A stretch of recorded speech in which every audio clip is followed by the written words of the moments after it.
wa basyiril mu'minin. Nah, Buniyati endah nge-WA ke saya, Ustaz minta doanya. Kenapa? Baru dari dokter kandungan. Apa? Insya Allah saya bakal punya anak usia kandungan 3 bulan. Udah jadi anak belum? Belum. Tapi udah keberak-berak. Keberak-berak itu apa? Udah senang.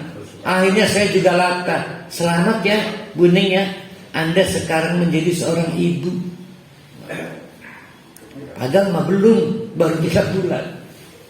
Sama kita ngomong, selamat ya Bu Hunena, Anda sekarang ahli surga. Padahal belum mati. Nah itu disebut dengan wabasyiril mu'min. Belum mati loh, sudah disebut ahli surga. Nah karena belum mati, calon ahli surga. Jadi bukan camat. Kalau camat masih mati-mati, ini mah calon ahli surga. Masih itu wabasyiril mu'minin. Ya Allah Pak, Ibu enak banget ya. Belum mati aja sudah diyakini oleh banyak orang ahli surga ini. Maka menunggu matinya pengen buru-buru itu.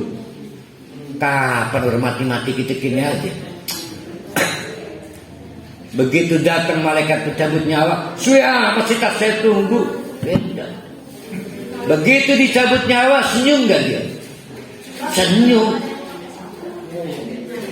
Nggak mungkin melotot matanya, nggak mungkin. Bang udah lama ditungguin.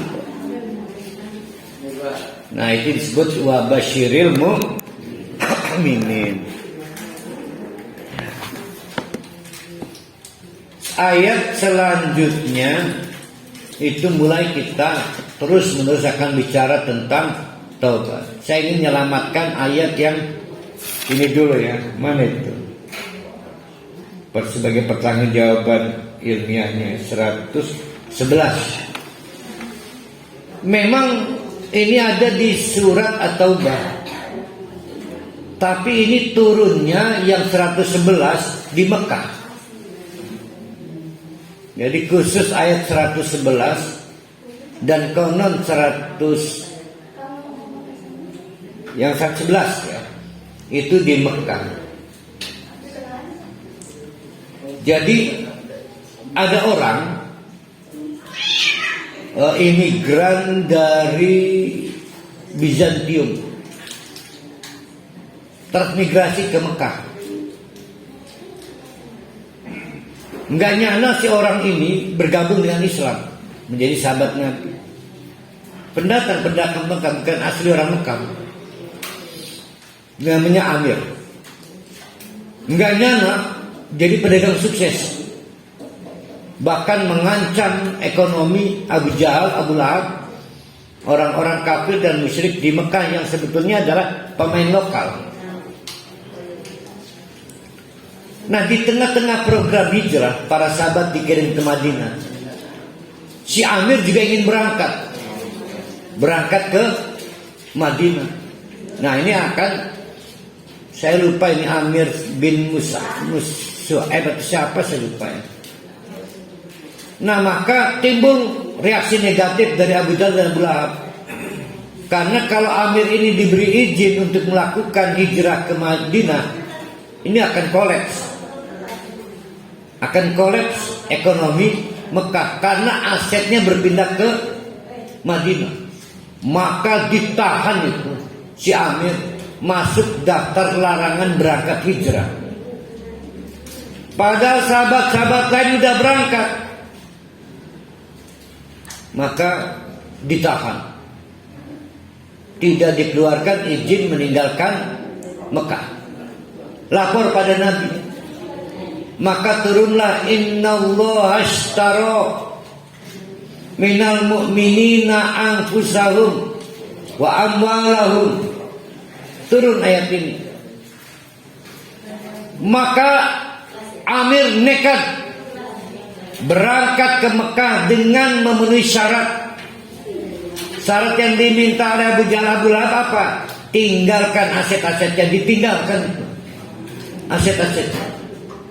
Sehingga sebagai orang terkaya, sebagai pemain pendatang di Mekah, Amir berangkat ke Madinah tanpa membawa apapun kecuali yang dipakai. Dan dia berani. Itulah yang dimaksud dengan transaksi besar.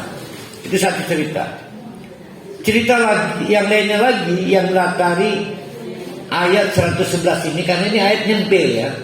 Ayat ini nyempil, tidak turun dalam rangkaian atau tapi di Mekah sendirian. Itu adalah untuk menandai terjadinya janji setia baiat, namanya Baiatul Aqabah di kawasan Aqabah, tempat Balang Jumroh. Untuk kedua kalinya terjadi baiat. Jumlahnya nggak tanggung-tanggung, dari 7 orang menjadi 70 orang. Karena Baiatul Aqabah pertama cuma 7 orang, ini 70. Maka 70 orang ini janji setia. Bukan hanya bersyahadat, tapi siap pasang badan apabila Nabi akan hijrah ke Madinah. Mereka adalah Ansor terbaik. Kata Nabi, serius nih kamu akan jaga saya? Serius. Program-program Nabi di Madinah Pak, begini-begini, siap. Maka kata Nabi membaca, Innallaha ashtara minal mu'minina anfusahum amwalahum bi'anna lahum al-jannah. Kata 70 orang ini, Allahu Akbar, kita untung besar, kita untung besar. Kita cuma jualan 2, dapat untung besar. Apa 2 itu? 1 bersyahadat, 2 baiat melindungi Nabi. Kita dapat surga. Ini adalah jualan yang paling menguntungkan. Allahu Akbar, turun ayat ini, yaitu memuji 70 orang yang di Baiatul Aqabah itu karena menganggap jualannya dibayar surga itu sebagai jualan yang paling menguntungkan. Nah sekarang tanyakan pada diri kita, merasa untung kalau dapat cash atau nanti dapat bayaran surga?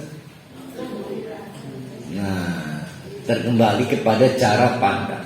Jadi ayat 111 ini nyempil ya, tidak seperti rangkaian lainnya, karena kan rangkaian lainnya adalah berlatar tahun 8 Hijriah, yaitu pada saat perang Aqabah. Sementara yang 111 berlatar tahun ke-11 kenabian, atau hijrahnya tahun ke-13 ya. 11 masuk ke-12. Yang jelas Nabi sudah mencicil. Beberapa sahabat diberangkatkan ke Ethiopia, tapi begitu terjadi Baiatul Aqabah pertama, maka terjadi pergeseran hijrah ke Madinah. Terus dicicil, ada yang diam-diam, ada yang terang-terangan.